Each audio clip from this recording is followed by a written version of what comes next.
Buat rekan-rekan sekalian, habis ini kita masih ada satu pembicara lagi, tapi aku mau ingetin bahwa nggak hanya Go Digital Voucher, kita juga punya hadiah saldo GoPay senilai Rp50.000 untuk 10 pertanyaan terbaik dari 3 sesi terakhir. Nanti namanya akan kita tayangkan di akhir acara, jadi jangan lupa langsung aja drop pertanyaan kalian di kolom Q&A. Nanti akan kita pilihkan penanya-penanya terbaik di akhir sesi.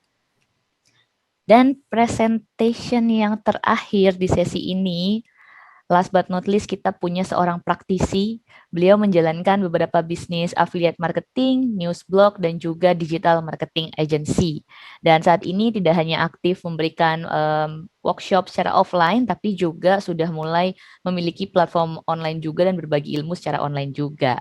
Ada Mas Niko Julius selaku Instagram expert dan juga founder dari socialmediamarketer.id. Beliau akan membawakan sesi terakhir kita tentang to start a successful online businesses in 2020.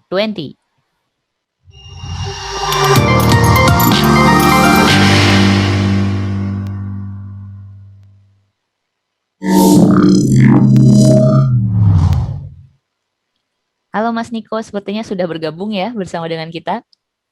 Halo, Mas Stefani. Halo, sore Mas. Lagi di mana nih? Apa Sore. kabar? Baik, baik. Di rumah aja. Di rumah Hashtag. aja. Hashtag di rumah aja.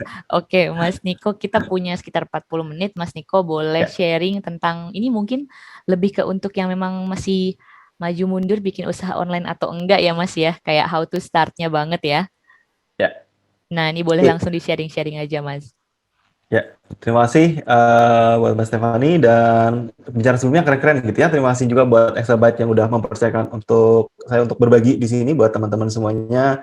Topiknya ya gimana caranya membuat gitu ya atau memulai bisnis online teman-teman. Nah, sebelum-sebelumnya kita juga udah dengar teman-teman juga ikutin gitu ya topik branding sama Mas Albi. Teman-teman juga melihat bahwa insight dalam pandemic era itu seperti apa dari Mas William sebelumnya gitu ya. Jadi saya sebenarnya lebih pada melengkapin ke teman-teman aja tentang ya seperti apa sih sebetulnya kerangka yang harusnya teman-teman miliki gitu ya terkait dengan ya gimana cara membuat strategi bisnis tepatnya secara online. Jadi apa yang saya akan sharingkan ke teman-teman sebetulnya adalah plan sebetulnya ya. Plan itu perencanaan. Karena gini teman-teman, ada satu hal yang menarik buat saya gitu ya saat saat menjalankan digital marketing. Sebenarnya kalau saya backgroundnya memang digital marketing sejak 2014 dan official saya full timer itu di 2016 sebetulnya. Jadi 2016 sampai hari ini full timer gitu ya dari online. Nah, apa yang saya suka teman-teman dari quotes dari Benjamin Franklin gitu ya yang menyebutkan bahwa if you fail to plan you planning to fail. Jadi artinya apa yang selalu saya percaya bahwa saat kita pengen terjun kemanapun gitu ya mau bisnis terutama teman-teman ya harus merencanakan sesuatu kan karena kita juga tidak pernah berharap teman-teman bahwa rencana kita pasti akan mulus banget itu tentu ya tidak seindah itu juga gitu ya tapi tanpa ada rencana teman-teman akan nanti kesulitan terutama saat ngembangin apalagi saat kita bicara tentang bisnis yang ya dinamikanya tuh tinggi sekali gitu ya jadi yang saya akan lebih sharekan ke teman-teman adalah bagaimana sebetulnya saya melakukan perencanaan bisnis online yang saya lakukan berkali-kali gitu ya. Nah, jadi ada framework yang teman-teman mungkin bisa gunakan seperti yang saya juga pakai namanya adalah RACE framework teman-teman. Di mana RACE framework ini sebetulnya adalah kerangka sebetulnya aktivitas pemasaran multi channel yang mana dia sudah mencakup full customer life cycle. Jadi artinya dia menggambarkan perjalanan gitu ya dari seseorang yang asing gitu ya sampai jadi konsumen teman-teman sampai dia jadi langganan sebetulnya. Jadi menurut saya saat kita bicara tentang membangun bisnis secara online, tujuan utamanya tentu agar ya teman-teman bisa memiliki bisnis yang hidup. Nah, bisnis yang hidup tentu harus punya cash flow penjualan yang stabil gitu ya, yang terus baik gitu ya, selalu ada, kemudian kalau bisa berkembang terus kan seperti itu.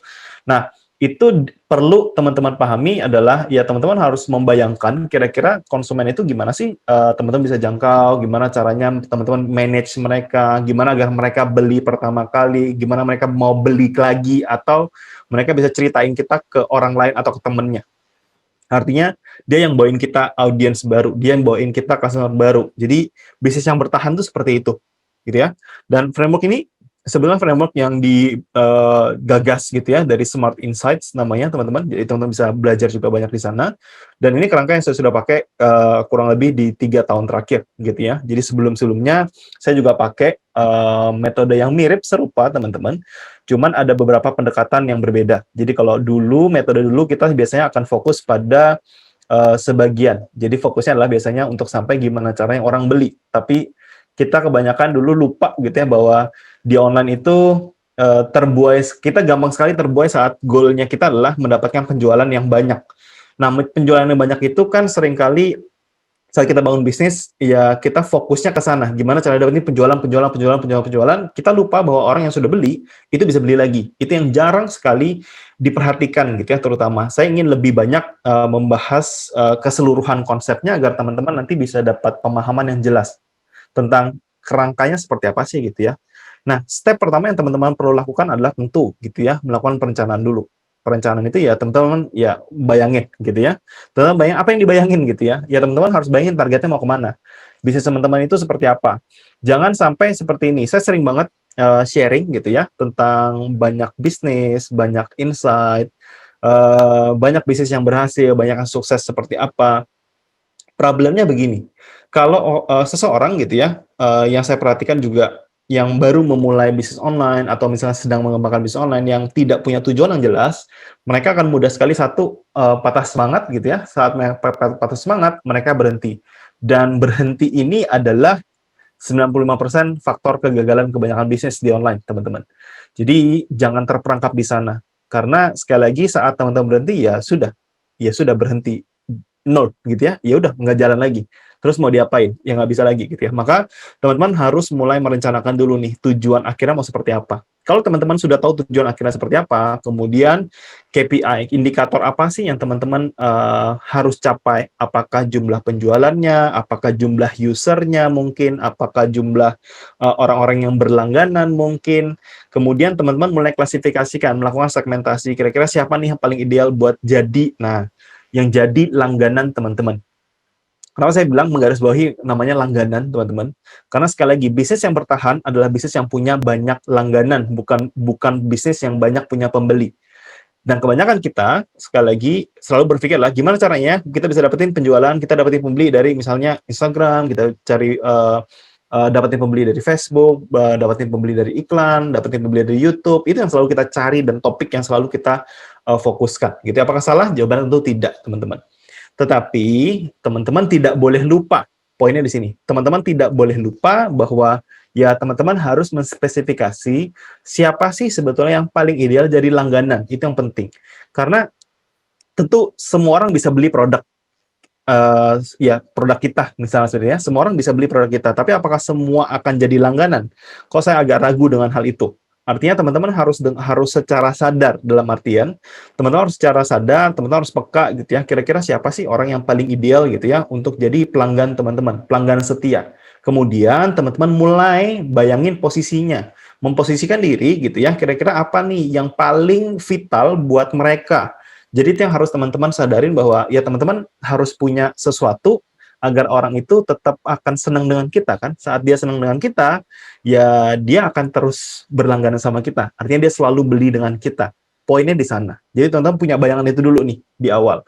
Kalau teman-teman sudah memiliki bayangan yang jelas tentang hal itu, maka berikutnya baru teman-teman masuk ke fase berikutnya yaitu reach atau menjangkau orang.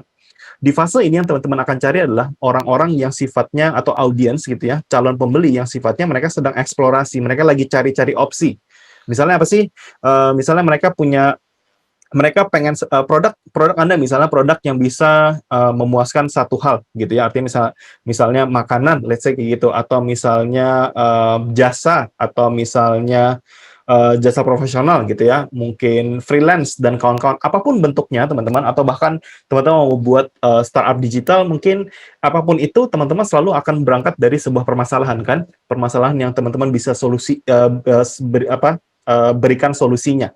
Di sana teman-teman mulai menjangkau kira-kira. Teman-teman akan membuat kampanye kan, kampanye apa yang sekiranya bisa menjawab dan bisa membantu orang sehingga orang mau menukarkan uangnya pada kita, artinya membeli produk kita. gitu ya. Nah, di sini teman-teman akan mencari orang seperti itu. Melalui apa? Teman-teman bisa melakukan bebas. Teman-teman bisa melakukan metode secara organik yang tanpa iklan maksudnya gitu ya.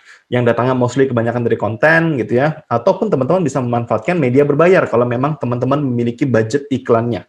Teman-teman juga bisa melakukan namanya PR atau press release. Teman-teman bisa mengontak, memberikan informasi pada beberapa media-media gitu ya, media besar agar teman-teman bisa masuk dalam liputan mereka.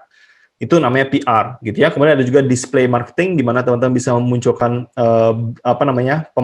info teman-teman, kampanye teman-teman gitu ya, iklan teman-teman ceritanya di blog-blog orang gitu ya, atau teman-teman berpartner dengan orang atau memanfaatkan influencer marketing juga sama. Tapi intinya adalah di fase reach teman-teman akan fokusnya adalah menjangkau sebanyak-banyaknya orang gitu ya. Dan apa yang teman-teman ukur di fase ini ya tentu adalah volume audiensnya. Volume audiens itu biasanya adalah indikator adalah impression atau reach. Jadi jangkauannya, berapa kali brand teman-teman tuh dilihat, berapa kali produk teman-teman itu dilihat gitu ya. Nah, tapi nggak cuma itu, teman-teman. Kebanyakan kita terlalu fokus dengan di impression reach, benar gitu ya. Tetapi teman-teman harus sadarin ada juga yang teman-teman harus ukur, yaitu namanya audience quality. Audience quality bicara tentang relevansi, teman-teman. Karena pada konteks reach atau menjangkau jangkauan ini, kita biasanya akan berfokus pada membuat kampanye yang baik gitu ya, kampanye yang kalau bisa itu bisa membantu kita menghasilkan penjualan. Nah, tetapi yang baik ini kan depends, tergantung ya teman-teman. Contoh saya kasih gambaran buat teman-teman. Kalau kita bicara tentang market di Pulau Jawa dan Bali, teman-teman, ini saya ngambil contoh yang simple banget ya, yang teman-teman sebetulnya jangan ditelan bulat-bulat, tapi teman-teman ambil idenya gitu ya. Misalnya gini, untuk Pulau Jawa dan Bali, teman-teman, mungkin penawaran yang menarik buat audiens di Jawa dan Bali adalah diskon.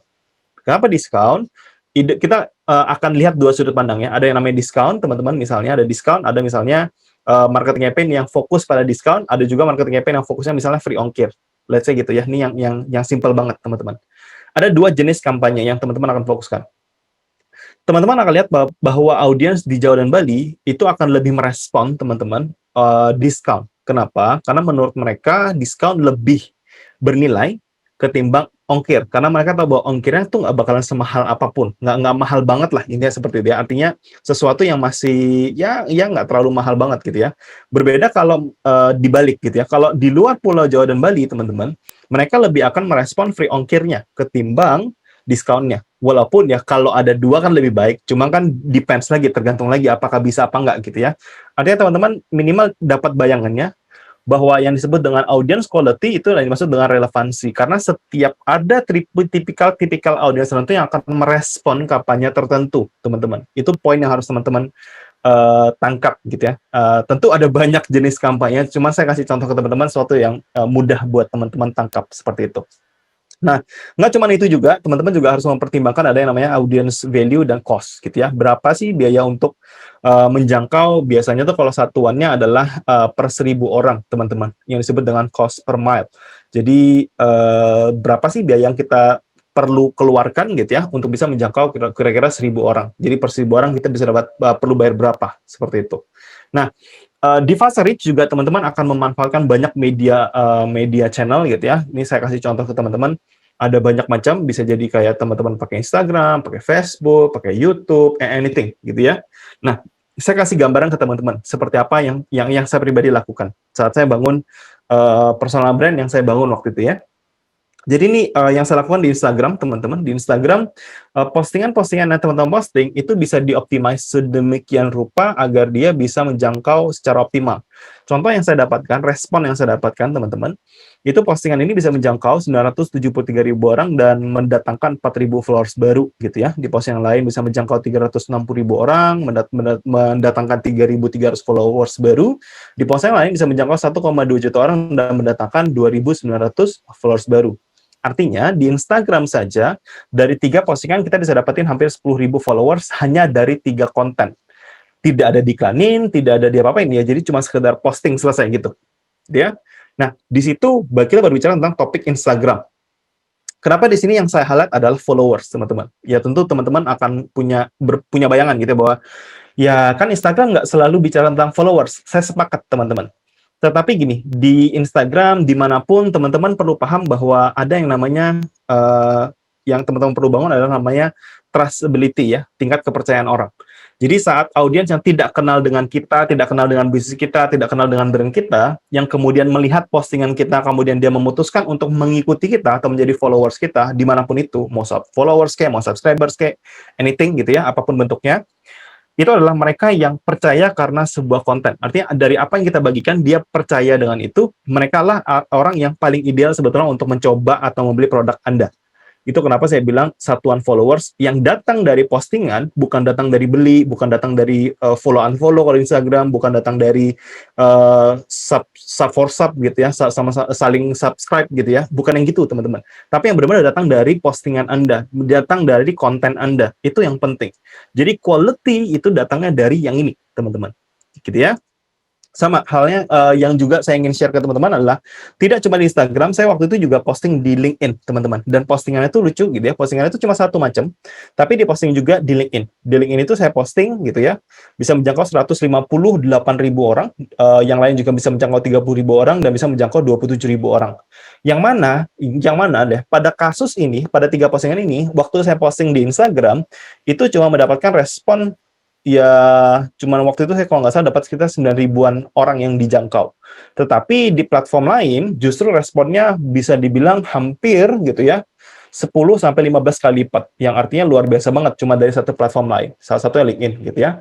Postingan yang sama kemudian direformat teman-teman menjadi video yang saya masukkan kemudian di video Facebook. Karena Facebook lebih memprioritaskan konten dalam bentuk video. Jadi teman-teman harus tahu juga bahwa bermain media sosial teman-teman juga perlu tahu mereka akan punya preferensi namanya. Jadi kayak Instagram mereka lebih mempreferensikan konten dalam bentuk foto, video gitu ya, dan juga vertical video. Vertical video ya kayak TikTok seperti itu ya, Reels namanya kalau di Instagram.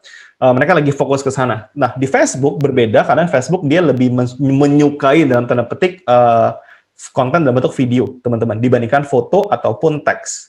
Sehingga ya kalau teman-teman mau dapat respon yang baik, ya saran saya teman-teman gunakan video di sana, jadi format. Nah, tapi saat teman-teman membuat konten di Instagram menjadi konten video di Facebook gitu ya, tentu teman-teman nggak lupa satu platform video lagi, yaitu YouTube gitu ya. Artinya teman-teman bisa memanfaatkan satu konten yang tadi menjadi semua konten di semua media sosial teman-teman gitu ya. Nah, di sini kenapa teman-teman saya share gitu ya, bahwa teman-teman harus memanfaatkan multi channel ini, karena kita mengenal ada yang namanya multi touch point di customer journey, teman-teman. Ini data real yang saya miliki di salah satu unit bisnis gitu ya, bahwa ini teman-teman, dikatakan bahwa 53% orang itu convert di single touch pertama. Jadi saat dia lihat sebuah postingan, dia lihat penawaran, kemudian dia langsung beli. Ada nggak? Ada, gitu ya, 53%. Tetapi ada 47%-nya yang convert setelah multiple touch point. Artinya gini, dia lihat postingan kita pertama kali, dia lihat penawaran kita pertama kali, dia belum langsung percaya dan beli. Tetapi setelah 2 kali, 3 kali, 4 kali, 5 kali, kemudian baru dia beli. Artinya teman-teman harus sadar bahwa saat kita posting kemudian kita langsung berharap ada penjualan di sana, itu impossible karena teman-teman hanya bermain di satu sebelah sisi. Saya yakin teman-teman mau berharap di semua sisi kan gitu ya. Artinya saat kita memanfaatkan media channel yang banyak, kemudian teman-teman bisa bermain di semua tempat, maka teman-teman akan jauh lebih mudah ditemukan. Saat mudah ditemukan, tingkat kepercayaan akan jauh lebih tinggi. Artinya saat teman-teman menjangkau akan jadi jauh lebih efektif. Artinya gini, saat teman-teman efektif menjangkau orang, maka aktivitas teman-teman saat membuat konten dan lain-lain gitu ya, akan jauh lebih optimal kan. Artinya effortnya sama, tapi saat kita paham perencana ini, apa yang teman-teman kerjakan itu akan jauh lebih efektif dan efisien. Seperti itu. Jadi teman-teman nggak buang-buang tenaga, artinya seperti itu. Nah, salah satu konten strategi yang saya miliki, teman-teman, jadi saya biasanya akan mulai di artikel WordPress, artikel blog misalnya seperti itu ya. Kemudian saya buat dalam format video yang saya juga posting di Facebook, dan juga saya akhirnya buat quotes atau beberapa kontennya dalam bentuk Twitter post gitu ya, tweet post. Kemudian di video YouTube saya biasanya juga akan membuat konten dalam bentuk Instagram post, baik itu video maupun carousel maupun foto. Kemudian saya juga posting di LinkedIn dan Facebook juga sama, bisa jadi ke LinkedIn juga gitu ya. Dan kemudian saya juga posting misalnya di TikTok. Dan TikTok bisa jadi quotes juga di Twitter. Artinya Teman-teman bisa kebayang bahwa semua medium yang saya manfaatkan, yang ada di Indonesia, yang populer di Indonesia, semuanya dipakai.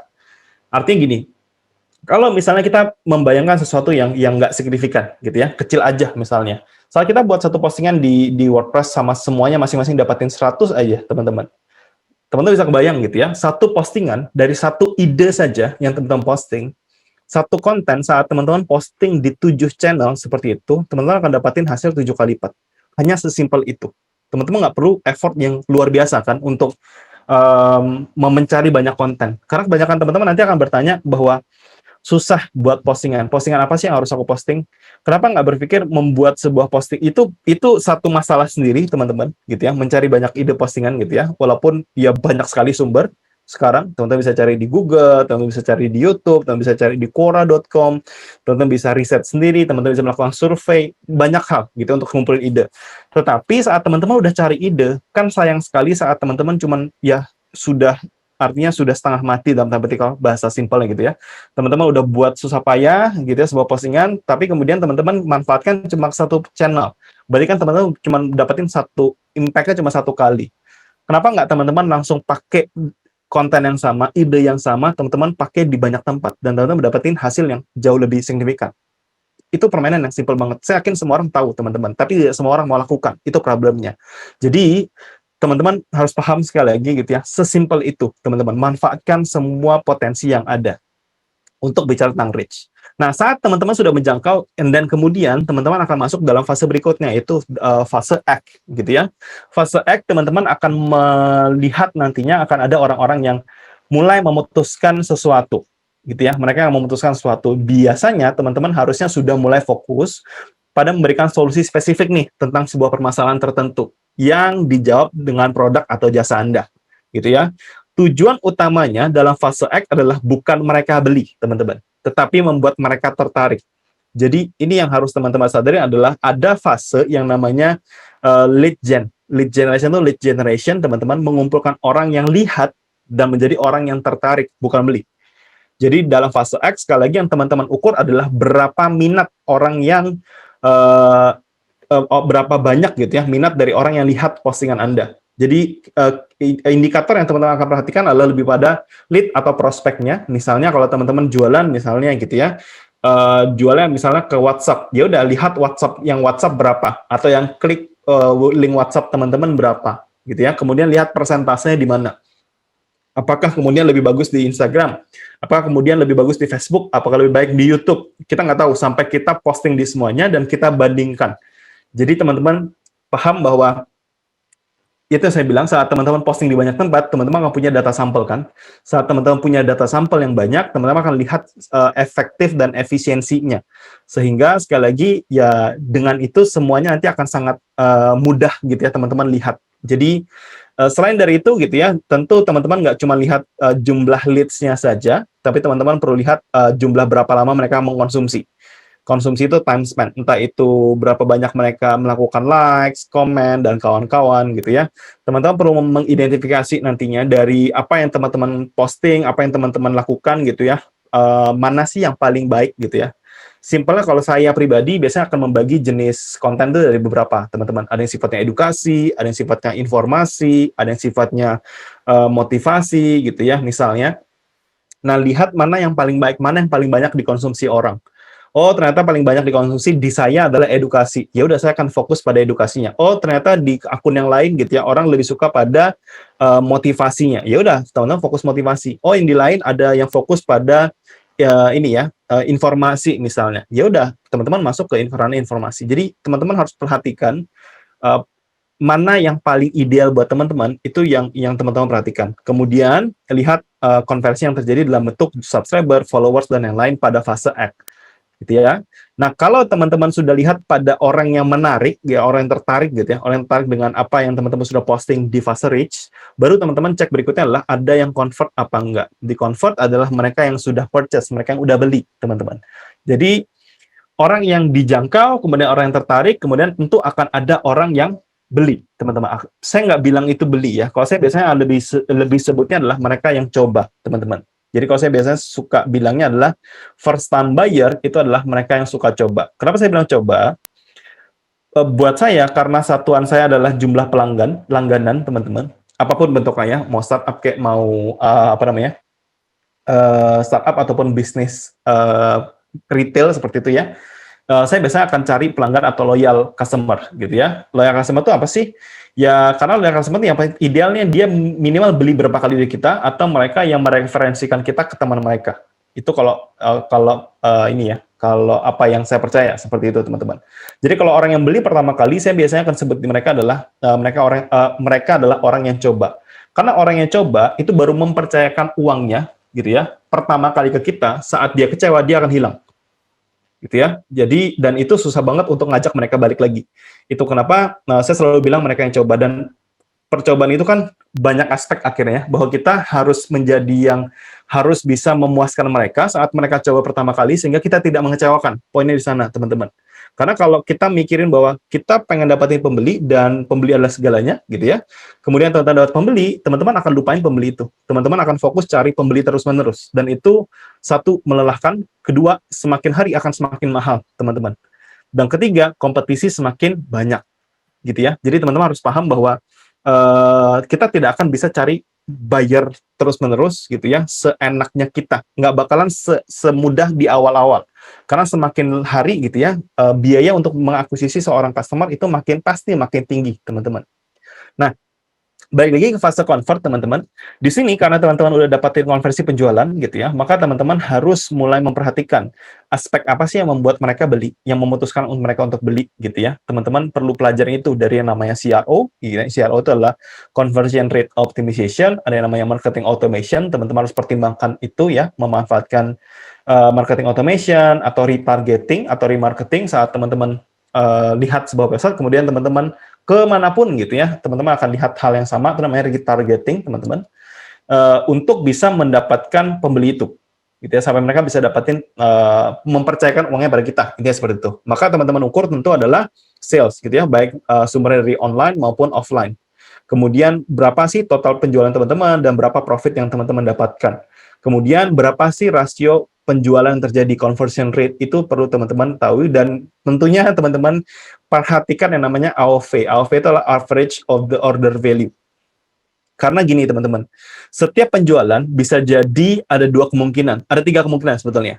Satu adalah dia menguntungkan, gitu ya. Teman-teman membuat sebuah kampanye gitu ya, menghabiskan uang 3 juta, kemudian teman-teman balik gitu ya, penjualannya itu misalnya 10 juta. Maka teman-teman bisa untung 7 juta misalnya gitu. Di kasus yang kedua, teman-teman bisa jadi impas gitu ya. Teman-teman keluar 3 juta gitu ya, budget iklan, tapi dengan ada biaya-biaya lain jadinya misalnya 6 juta dan teman-teman dapat penjualan 6 juta. Berarti teman-teman impas seperti itu. Gitu ya. Ada juga kondisi ketiga di mana teman-teman merugi. Oke, dirugi ya pasti teman-teman udah tahu ya. Dari biaya pokoknya dikurang-kurang itu rugi, teman-teman. Nah, dengan teman-teman mengetahui average order value, ini adalah salah satu hal yang mempermudah teman-teman nantinya agar mengetahui kira-kira bisa nggak gimana caranya kita ningkatin average order value ini. Yang gini loh, jangan-jangan penjualan teman-teman itu sebetulnya nggak rugi, kampanye itu sebenarnya nggak rugi, tetapi karena AOV-nya kecil, terlalu kecil dalam arti gitu ya, teman-teman jadi merasa bahwa kampanye ini tuh nggak efektif karena saat kita jalanin itu merugi. Padahal kampanye itu bagus sebetulnya dalam nilai jumlah penjualannya, tetapi nilainya kecil. Maka teman-teman tinggal mikirin gimana caranya sekarang dia lebih besar rata-rata pembeliannya, mungkin dengan bundling gitu ya, untuk beli lebih banyak gitu teman-teman. Intinya teman-teman perlu mengukur setiap proses ini agar teman-teman bisa dapat bayangan nantinya bahwa oh setiap proses ini saat kita ketahui kita akan mudah banget untuk bisa mengembangkan bisnis nantinya. Gitu ya. Kemudian fase terakhir adalah engage, teman-teman. Ini yang saya bilang tadi bahwa jangan lupakan bahwa orang yang sudah mencoba tadi, orang yang udah beli tadi gitu ya, agar dia selalu puas, teman-teman. Agar mereka puas itu mereka senang. Saat mereka senang, mereka akan jadi advokat, teman-teman. Mereka akan mencoba menawarkan produk teman-teman ke yang lainnya. Misalnya gini, aku beli produk ini nih bagus, atau misalnya teman mereka pengen beli cari jasa tertentu, misalnya aku butuh jasa yang bagus gitu ya. Kemudian dia bicarakan, oh yaudah kamu beli itu aja, aku kemarin beli situ, enak banget, bagus banget, ramah banget, and so on, teman-teman. Banyak banget faktornya gitu ya. Nah, itu adalah di fase engage ini, teman-teman. Ini yang harus teman-teman fokuskan, karena di sini teman-teman akan membangun banyak sekali, bisa mendapatkan banyak free awareness, dapat social proof gitu ya, repeatable sales, dan banyak hal, teman-teman. Nah, biasa di sini yang teman-teman akan perhatikan nanti ada namanya LTV ya, lifetime value sebuah seorang customer, bukan sebuah ya, seorang customer. Kemudian juga ada yang namanya brand mention atau brand satisfaction yang mostly kebanyakan SME biasanya belum akan ukur gitu ya. Tapi kalau teman-teman udah jadi perusahaan yang besar, biasanya teman-teman akan mulai mengukur yang namanya brand mention, kemudian brand satisfaction. Ada seperti itu sih. Tapi biar teman-teman punya wawasan aja sebetulnya. Artinya gini, teman-teman. Saat teman-teman bisa sadar bahwa semua proses ini yang saya jelaskan adalah bicara tentang dari awal seseorang yang asing banget sama sebuah bisnis, sebuah brand gitu ya, itu melalui beberapa proses perjalanan agar dia menjadi seorang pembeli. Tapi pembeli saja itu nggak selesai, teman-teman. Kalau selesai, teman-teman akan bocor gitu ya. Teman-teman bisa lihat ini kayak sebuah ini ya, corong seperti itu, mungkin teman-teman kenal bahasa funnel seperti itu. Ini adalah yes funnel, corong seperti itu, teman-teman. Nah, kebanyakan kita itu fokus pada dapetin pembeli di mana berhenti di convert. Saat orang udah convert jadi pembeli, kemudian ya sudah, biarin aja. Pokoknya cari yang convert semakin banyak kan gitu. Tapi teman-teman melupakan bahwa sebetulnya saat teman-teman bisa nambahkan engage di sana, teman-teman bisa balikin lagi ke atas. Jadi orang yang udah engage jadi advocate teman-teman, bisa kan cariin reach baru, bisa cariin teman mereka yang bisa tahu-tahu langsung convert, jadi bisa bypass seperti itu, yang artinya mempermudah bisnis teman-teman untuk bisa bertahan. Jadi apa yang saya mau share ke teman-teman adalah teman-teman mulai punya wawasan dulu bahwa membangun bisnis online itu ada kerangkanya agar teman-teman bisa bangun bisnis yang stabil. Jangan bangun bisnis yang cuman ya bertahan cuman 3 bulan, 6 bulan, setahun, sayang teman-teman. Karena effort teman-teman itu butuh waktu dan waktu nggak bisa dibeli. Jadi selalu gitu ya rencanakan sesuatu agar bisa jadi sesuatu yang untuk kita dan untuk kedepannya. Itu yang saya selalu percaya, teman-teman. Jadi itu sebetulnya gambaran buat teman-teman. Nah, mungkin tekniknya gitu ya di setiap proses tadi teman-teman juga bisa bisa pelajarin nanti. Ini ada keyword-keyword yang saya bisa kasih ke teman-teman. Dalam fase reach mungkin teman-teman perlu coba pelajarin tentang topik social media marketing, search engine optimization, ada yang namanya PPC, ada yang namanya affiliate marketing, ada yang namanya online advertising, ada yang namanya online PR ya, press release. Itu juga teman-teman bisa coba-coba cari tahu gitu ya. Karena sekali lagi saya nggak tahu teman-teman apakah baru mulai, apakah teman-teman sudah fase udah convert, saya mau scaling seperti apa gitu ya. Jadi saya nggak tahu fase teman-teman di mana gitu ya. Kalau di fase act and convert masalahnya gitu ya. Udah banyak nih yang lihat, udah ada yang lihat harusnya. Berapapun itu ya, mau 100, mau 1000, mau 100.000, bebas teman-teman. Yang pasti kalau sudah ada, teman-teman mungkin akan bertanya lah, gimana caranya bisa convertin kan gitu ya. Teman-teman perlu belajar namanya CRO, teman-teman perlu belajar namanya e-commerce management kalau memang di e-commerce, teman-teman perlu belajar yang namanya lead generation, A/B testing gitu ya. Di fase engage teman-teman bisa belajar tentang content marketing, newsletter atau email marketing, list building gitu ya, CRM dan banyak aspek lainnya. Artinya teman-teman semoga dapat bayangan gitu ya bahwa membangun bisnis online itu ada kerangka yang teman-teman harus miliki, dan kerangka itu yang akan sangat membantu teman-teman mempermudah prosesnya teman-teman. Mungkin pertama kali dengar teman-teman akan merasa bahwa ini kompleks gitu ya, tetapi saya akan percaya bahwa teman-teman saat terus belajar, karena ini sesuatu yang bisa dipelajarin teman-teman. Itu indahnya bisnis gitu ya. Jadi saat teman-teman mau belajar dan bisa belajar dan teman-teman tahu apa yang harusnya dipelajarin, tentunya akan jauh mempermudah teman-teman untuk bisa belajar lebih lagi gitu ya. Setiap hari teman-teman bisa menjadi lebih baik gitu ya, dan ya harapannya lah teman-teman bisa mengoptimalkan itu. Nah, kurang lebih teman-teman itu yang bisa saya sharingkan pada sesi kali ini. Teman-teman juga bisa gitu ya pakai kupon dari ya Go Digital kalau teman-teman mau pakai buat website gitu ya dengan web hosting dari layanan Exabyte. Kurang lebih sekali lagi teman-teman itu yang bisa saya sharingkan. Semoga bermanfaat dan saya kembalikan ke Stephanie ya. Oke, terima kasih Mas Niko. Nah, Mas Niko, kita masuk ke sesi tanya jawab dulu. Ini udah ada beberapa pertanyaan dan sudah aku pilihin 3 pertanyaan untuk sesinya Mas Niko. Pertanyaan pertama dari Abdullah Emir Pramudia. Mas Emir tuh pengen tahu tentang cara atau tips and trick dalam menciptakan bisnis online yang agile dan adaptif terhadap ketidakpastian di era pandemik ini gitu. Jadi mungkin lebih ke gimana supaya kita bisa lebih prepare ya ketika situasinya terus berubah-berubah seperti sekarang. Silakan Mas. Oke, jadi kalau bicara tentang tips dan trik menciptakan bisnis yang agile gitu ya dan adaptif, yes teman-teman. Artinya gini, itu jadi sebuah kebutuhan yang sangat krusial gitu ya. Sekarang apalagi teman-teman mungkin udah kerasa bahwa pandemi ini benar-benar cukup banyak ngehit banyak banyak sektor seperti itu. Dan ya saya salah satunya juga gitu ya. Akhirnya saya juga mulai banyak belajar bahwa ya kita harus punya bisnis yang bisa adaptif banget. Tapi gini teman-teman, adaptif dan agile ini kan satu hal gitu ya, satu hal yang boleh saya bilang gitu ya, yang tidak ada kepastian juga di sana teman-teman. Maka yang teman-teman harus pikirkan sekarang adalah sebetulnya teman-teman harus gimana caranya bisa mengautomate itu. Satu, automate gitu ya. Kedua, teman-teman perlu buat yang selin mungkin, sekecil mungkin karena resource-nya akhirnya semakin kecil kan.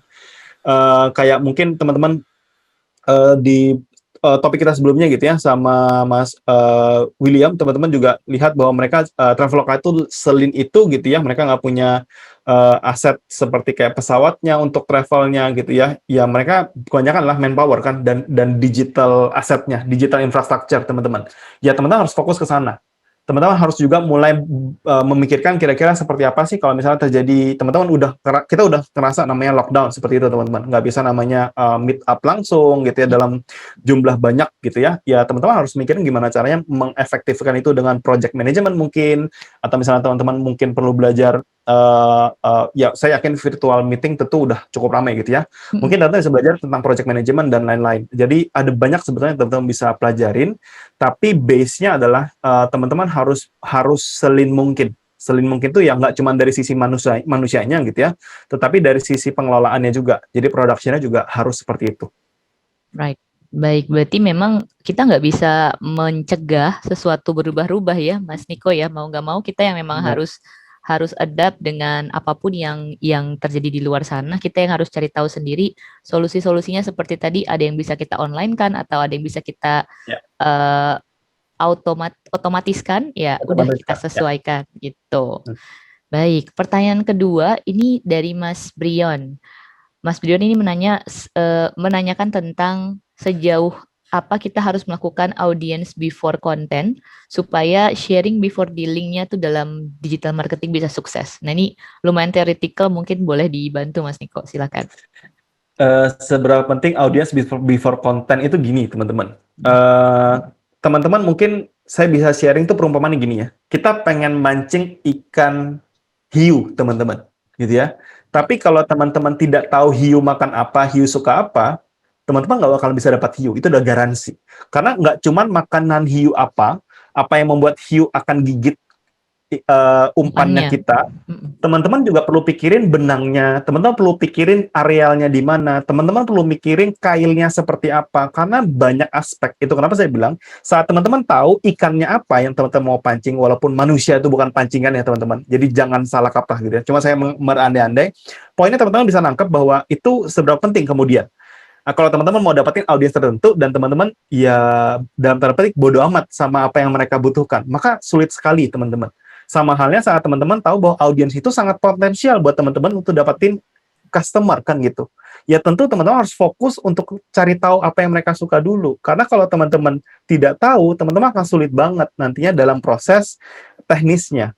Teman-teman akan merasa bahwa kok ini nggak works, kok itu nggak works, ini nggak works, itu nggak works. Ya itu yang selalu terjadi dan itu banyak sekali muncul teman-teman. Ya problemnya karena di situ. Karena mereka sendiri tidak tahu siapa yang mereka ingin jangkau, mereka ingin dapatkan. Itu problem kebanyakan orang sih. Jadi karena nggak tahu marketnya siapa, dia juga nggak mengenal cara PDKT-nya ya Mas Niko ya. Ya, Akhirnya terlalu banyak trial and error yang tadi menghabiskan waktu yang tidak bisa kembali gitu ya. benar. Betul. Kalau mantan masih bisa balik, kalau waktu nggak bisa, teman-teman. Jangan lupa. Benar. Nah, ini ada pertanyaan ketiga, Mas Niko. Ini dari Mbak Arviani Retnoningrum. Bagaimana cara maintain pelanggan untuk bisa tetap bertahan ketika investor tuh terlalu banyak memegang kendali dalam sebuah bisnis. Jadi kita kan yang tahu pasarnya ya Mas, tapi kadang-kadang Ya, ada asas kepentingan, maka ya. mau nggak mau kita mengikuti mungkin kemauan investor dan lain, mungkin gimana Mas kira-kira supaya bisa lebih smooth? Sebenarnya gini ya, kalau teman-teman nanya ke saya dalam fase itu, sebetulnya yang jadi problem saya gini, saat teman-teman pengen merasa bahwa idealis, teman-teman udah tahu bahwa saat ada ini ya, apa namanya, ya jumlah voting terjadi karena masalah ya jumlah kepemilikan investasi teman-teman dalam sebuah perusahaan, ya tentunya teman-teman harus sudah menyikapi atau siap dengan konsekuensi itu. Itu karena kondisi sudah terjadi ya. Artinya investor punya suara yang lebih tinggi daripada teman-teman. Ya teman-teman suka tidak suka harus jalankan. Kenapa? Ya karena teman-teman sudah melakukan itu, gitu ya. Itu ya suka tidak suka teman-teman. Karena teman-teman udah fase itu. Kalau teman-teman sudah kebayang bahwa teman-teman nggak mau tetap akan mau bahwa perusahaan ini ya tetap tetap sesuai dengan yang teman-teman miliki, ya teman-teman tentu nggak bakalan menawarkan saham ke investor kan gitu ya, yang membuat investor yang mengontrol perusahaan ini itu agak impossible teman-teman. Artinya sesuatu yang sifatnya udah sifatnya partnership seperti itu dan ada majority vote gitu ya yang berbeda dengan teman-teman, iya udah nggak bisa. Jadi ya kecuali teman-teman beli lagi perusahaannya, teman-teman beli sahamnya, kemudian teman-teman jadi saham major lagi, ya teman-teman silahkan ikutin aturan teman-teman gitu ya. Artinya itu udah sesuatu yang udah nggak bisa itu udah tidak bisa diubah lagi teman-teman. Kalau dalam kondisi seperti itu, maka ya susah sih. Artinya kalau udah nggak sejalan sih biasanya itulah yang membuat banyak pecah kongsi dan kawan-kawan sih. Baik, berarti memang ketika kita melakukan, ketika kita ingin melibatkan investor dalam bisnis kita, itu juga harus benar-benar disesuaikan ya Mas proporsinya. Jangan sampai kita udah terlalu banyak ngasih ibaratnya part ke mereka sehingga mereka bisa take control bisnis kita dan lain sebagainya. Dan cermat Benar. memilih partner juga ya. Iya. Baik, baik kalau gitu. Nah, Mas Niko, ini masih banyak banget teman-teman yang mau bertanya. Sayangnya karena waktunya cukup terbatas. Mungkin Mas Niko bisa share kalau misalkan teman-teman mau kontak, bisa kontak kemana, Mas? Teman-teman bisa cek saya di Instagram aja, teman-teman di @by_nico_julius boleh. Boleh DM saya di sana, tapi ya mohon maaf kalau agak lama gitu ya, agak antri. Soalnya. Oke. Jangan lupa untuk di-subscribe juga channelnya Mas Niko yang tadi. YouTube channelnya Mas Niko boleh di-subscribe juga ya, Mas ya, untuk Benar. tips-tips yang lain ya, Mas ya. Baik, kalau gitu udah banyak banget yang di-sharing sama Mas Niko. Kita thank you banget karena tentunya ini bermanfaat buat teman-teman yang baru dan bahkan sedang menjalankan atau men-scale up bisnisnya. So, thank you banget Mas Niko. Sama-sama. Thank you, stay healthy dan sukses selalu ya Mas. Siap, sukses selalu ya, Mas Teti. Thank you Stefani. Mas. Iya, terima kasih. Bye Mas. Bye. Nah, rekan-rekan sekalian tadi sudah ada Mas Niko nih, selaku beliau adalah seorang Instagram expert. Beliau juga tadi sudah banyak sharing ya tentang gimana supaya kita bisa bikin strategi marketing dari digital marketing yang oke untuk bisnis kita. Nah, selanjutnya masih ada satu sesi terakhir. Tentunya kalau tadi kita udah belajar secara teori dari speaker-speaker kita, dari panel-panelis kita juga. Sesi terakhir ini nggak boleh teman-teman lewatkan karena di sini adalah sesi di mana Exabytes memberikan info tentang bagaimana Exabytes bisa bantu bisnis rekan-rekan sekalian. Tapi sebelum itu saya mau say thank you dulu buat 210 orang yang saat ini masih stay dari jam 9. Thank you banget sudah stay dari pagi sampai sore. Dan jangan lupa untuk klaim juga voucher Go Digital kalian. Kita tampilin lagi kali ya QR code-nya Go Digitalnya di sini. Coba-coba kita lihat. Nah, jangan lupa karena ini lumayan banget, ada 150.000 voucher senilai 150.000 untuk rekan-rekan yang beruntung. Bisa langsung di scan aja QR code-nya yang bagian bawah. Nah, kalau teman-teman pengen kontak-kontak tim dari Exabyte, pengen tanya mungkin next-nya lagi ada program atau promo apa, nah itu bisa juga scan yang 2 barcode di bagian atas. Ayo di-scan dulu, karena ini promonya terbatas banget. Sudah? 3, 2, 1, kita ganti. Nah, kita juga punya QR code yang ini, teman-teman. Ini untuk yang pengen download materi selama 1 hari ini, mungkin pengen dibaca-baca lagi. Dan juga untuk e-sertifikat acara hari ini bisa di-download di sini. Oke, sudah di screenshot, sudah di scan. Langsung saja tanpa berlama-lama lagi. Oh iya, satu lagi. Saya juga belum mengumumkan. Ada 10 penanya terbaik yang tadi sudah berpartisipasi di sesi-sesi sebelumnya. Akan kita umumkan habis ini ya. Jadi jangan kemana-mana. Karena ada 10 hadiah GoPay senilai 50.000 untuk 10 penanya terbaik. Untuk saat ini saya langsung saja invite. Ini ada Mas Anggoro Anindito selaku Business Development Manager dari Exabytes.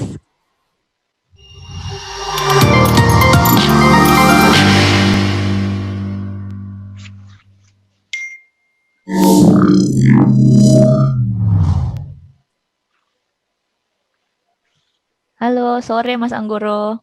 Halo, sore Mbak Stefani. Sore, ketemu lagi kita secara Ketemu online ya, lagi. Mas. Secara online. Oke, di sini Jalan. aku udah ada beberapa pertanyaan yang aku tampung dari rekan-rekan sekalian yang mungkin pengen lebih tahu tentang bagaimana Exabytes bisa bantu kita langsung untuk go digital nih, Mas. Tapi sebelumnya aku mau kasih kesempatan kalau masih ada yang mau bertanya, boleh untuk drop pertanyaan di kolom Q&A ya, rekan-rekan, untuk Mas Anggoro. Nah, sambil aku mulai aja di pertanyaan yang pertama ya, Mas. Boleh, boleh. Nah, kalau untuk ketika kita pengen mengembangkan bisnis online, itu bagaimana sih caranya kita mengidentifikasi jenis usaha kita untuk kita online kan? Seperti itu, Mas. Di Exabyte sendiri kayak gimana pembagiannya dan fasilitasinya? Oke, oke. Thank you Mbak Stefani waktunya. Jadi kalau kita misalnya bicara tentang mulai go digital, balik lagi tadi sesi dari panelis sebelumnya dan Mas Niko juga, kita harus punya plan ya. Jadi kita harus tahu dulu seperti apa. Jadi dari sini kalau mungkin saya bisa bicara, sebenarnya kebanyakan teman-teman SME ini kan apapun usahanya mereka sudah punya social commerce ya. Jadi social commerce itu kan ada melalui Facebook, medium Facebook, kemudian Instagram ataupun marketplace gitu. Dari sini kita bisa lihat bahwa itu adalah poin yang sangat valid untuk kita memulai bisnis. Buat teman-teman yang suka nulis pun memulai nulis melalui blogger gitu ya. Sebagai blogger itu kan juga salah satu step awal mereka untuk ke digital. Tadi Mas Niko juga sampaikan bahwa konten itu mulai dari WordPress ke LinkedIn ke Facebook, jadi semuanya ini berkaitan.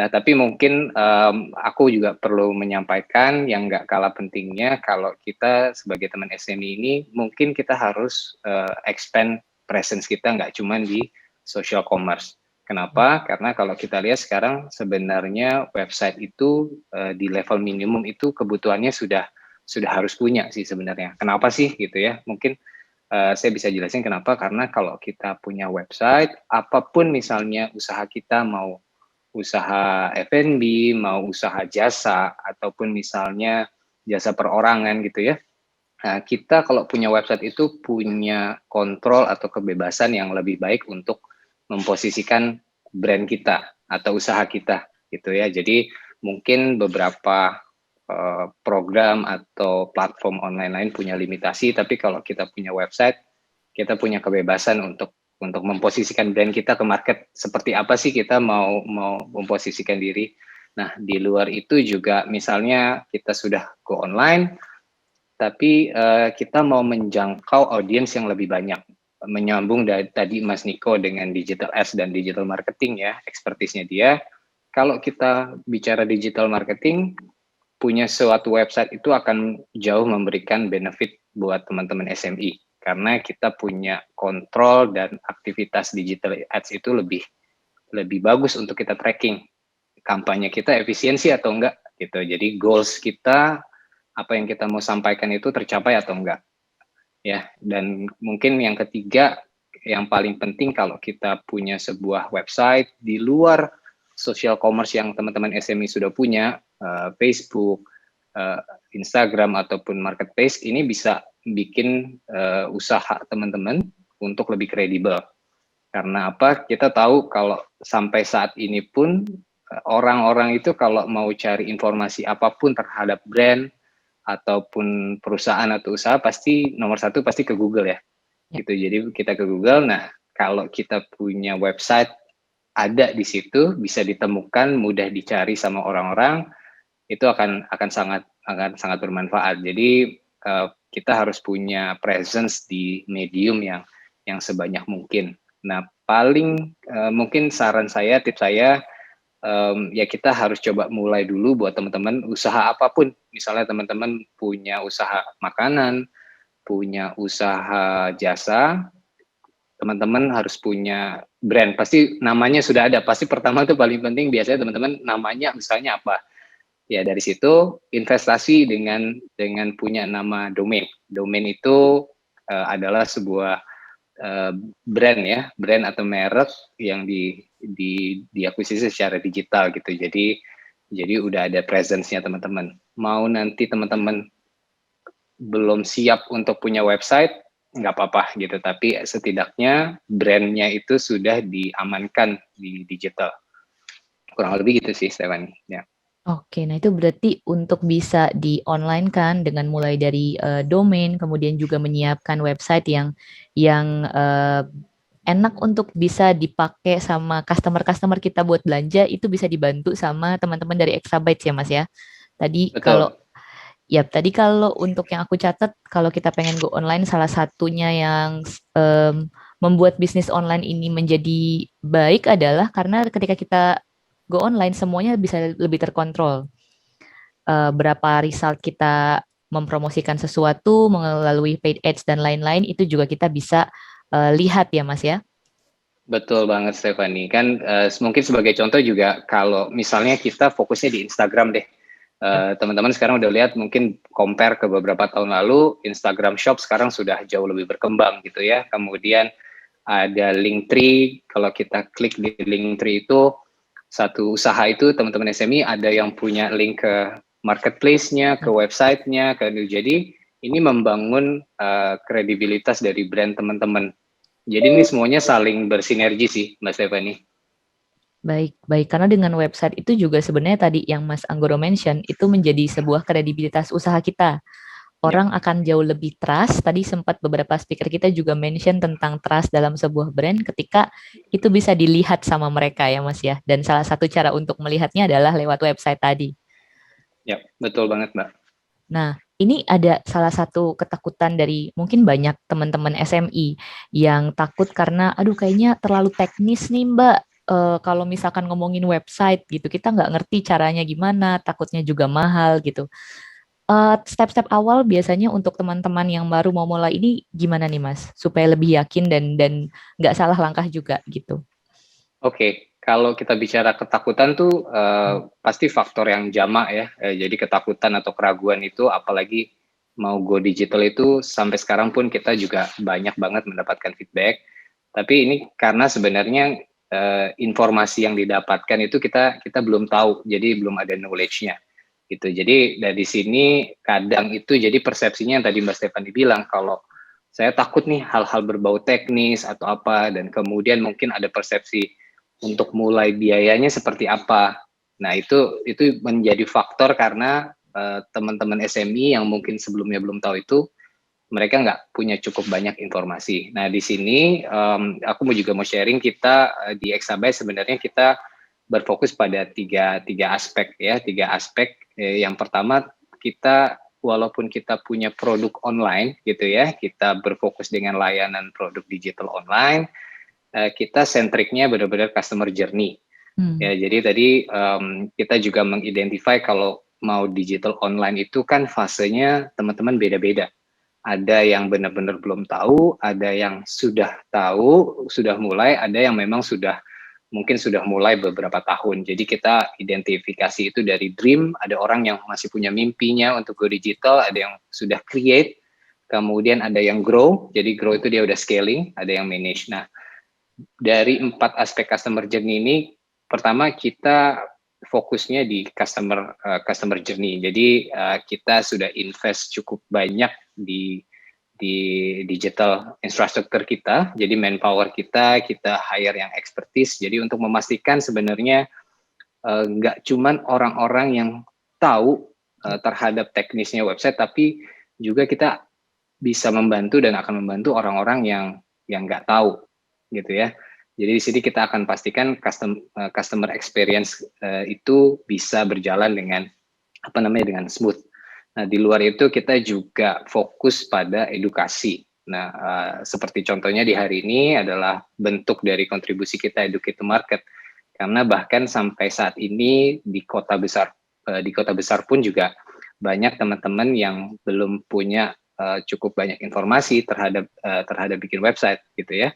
Nah, dan poin ketiga yang kita lakukan adalah produk. Jadi kita mengimprove produk kita, mengimprove layanan kita, menciptakan berbagai macam produk sesuai dengan kebutuhannya. Karena orang itu kan macam-macam kebutuhannya. Ada produk yang khusus untuk pemula, mungkin akan berbeda kebutuhannya dengan yang sudah pro gitu, yang sudah berpengalaman. Jadi di sini poinnya kita ingin make sure bahwa customer journey itu dari yang mulai pemula, yang belum tahu sampai yang sudah ini, kita bisa bantu mereka untuk dorong ke Go Digital sih, Mbak Stephanie. Baik Mas. Nah, kita ngomong-ngomong tentang produk untuk Go Digital nih Mas. Ada pertanyaan dari Pak Bambang S. Widiatmo di kolom chat kita, di kolom Q&A kita tentang apakah ada paket atau produk yang cocok untuk UMKM dari Exabytes nih Mas. Mungkin bisa, karena hari ini banyak yang join dari teman-teman UMKM, bahkan mungkin yang baru mau mulai bisnis. Kira-kira layanan Exabytes yang cocok, pricing-nya berapa, itu boleh dibocorin nggak Mas di sini? Oke, terima kasih Pak Bambang sudah untuk pertanyaannya ya. Jadi mungkin ini juga banyak sekali ditanyakan oleh teman-teman pada saat mulai. Jadi salah satu sebelum Sergio mungkin nanti teman-teman juga bisa yang belum kunjungin website bisa juga cek website kita exabyte.co.id, di situ ada informasi lengkap. Tapi kita untuk teman-teman SME yang baru memulai tadi sebelumnya saya mention, selain pertama kita harus mengamankan domainnya dulu ya Pak Bambang. Jadi Pak Bambang punya usaha apapun, punya namanya, pertama Pak Bambang harus mengamankan merek atau brandnya di digital menggunakan domain. Nah, kalau kita bicara domain macam-macam ya, ada .com, ada .id. Teman-teman SME bisa pilih ekstensinya sesuai yang teman-teman inginkan. Harga untuk domain itu kisarannya biasanya mulai dari 90.000 sampai 200.000 tergantung ekstensinya, dan itu biayanya per tahun. Nah, ketika kita sudah mengamankan sebuah merek melalui domain, untuk membuat website, teman-teman gimana biayanya? Nah, untuk biayanya balik lagi kita punya produk yang memang mendukung teman-teman SME untuk memulai. Nah, kenapa kita bilang gitu? Karena kita tahu biasanya concern pertama pricing, jadi kita desain memang kebutuhannya untuk memulai. Nah, harganya itu kisarannya adalah mulai dari 280.000 setahun. Jadi itu kita langganan setahun 280.000 setahun. Nah, ya mungkin ini juga bisa teman-teman anggap sebagai investasi selama setahun itu. Saya rasa itu investasi yang memang cukup ini ya, make sense ya Mas, make sense dan affordable ya, benar. Ayo budget kopi-ngopinya ya kan ditransfer setengah untuk bikin usaha ya tadi Mas ya. 280.000 tuh setahun ya Mas ya? Setahun. Tuh ya. Bayangin itu biasanya budget seminggu ya kalau buat ngopi-ngopi. Kalau dulu sebelum pandemi ya. Sebelum pandemi ya, budget nongkrong-nongkrong. Nah, coba deh di shifting budgetnya untuk ke sesuatu yang bisa lebih bermanfaat buat bisnis online kita nantinya. Nah, kalau ada teman-teman yang mungkin masih pengen nanya lagi, Mas Anggoro, dan pengen konsultasi sama tim Exabytes, itu boleh kemana, Mas? Oke, baik. Nah, ya kalau teman-teman juga bisa lihat, tim kita juga melalui layar ada QR code yang teman-teman bisa scan. Jadi di sini teman-teman bisa mengunjungi exabyte.co.id website kita. Di situ teman-teman juga, walaupun Sabtu Minggu gini kita biasanya ada layanan live chat ya. Jadi teman-teman yang memang lebih nyaman untuk live chat, kita punya layanan live chat yang bisa terhubung dengan tim kami. Jadi bisa nanya-nanya juga di situ. Sebelum beli, ya biasanya di sini kita memang fokus di membantu. Jadi nggak perlu khawatir teman-teman, nggak perlu takut, tanya-tanya aja sebanyak mungkin. Di situ kita juga punya QR code yang teman-teman bisa scan untuk layanan nomor kontak. Gitu Mbak Stephanie. Oke, berarti langsung scan aja QR code yang ada di depan ya teman-teman, termasuk kalau pengen klaim voucher Go Digital, ini yang bagian bawah juga bisa diklaim di sini. Ya. Dan kalau ada yang pengen ditanyain, mungkin tadi kita terbatas sama waktunya juga, bisa langsung ngobrol-ngobrol sama Mas Anggoro dan tim di kontak us-nya ataupun ngecek websitenya Exabytes terlebih dahulu ya. Yes, betul. Atau mungkin bisa juga kontak di kita punya Instagram, sosial media, kita juga bisa drop message di situ, kita akan bantu juga. Oke, sip kalau gitu. Thank you banget Mas Anggoro sudah bagi-bagi info ke kita dan juga udah dipandu kalau teman-teman pengen langsung kontak tim Exabytes itu harus kayak gimana. Thank you buat sharing-sharingnya juga Mas Anggoro. Terima kasih Mbak Stefani, terima kasih teman-teman SME. Thank you Mas, sukses dan sehat selalu ya Mas. Sehat selalu juga, take care. Take care.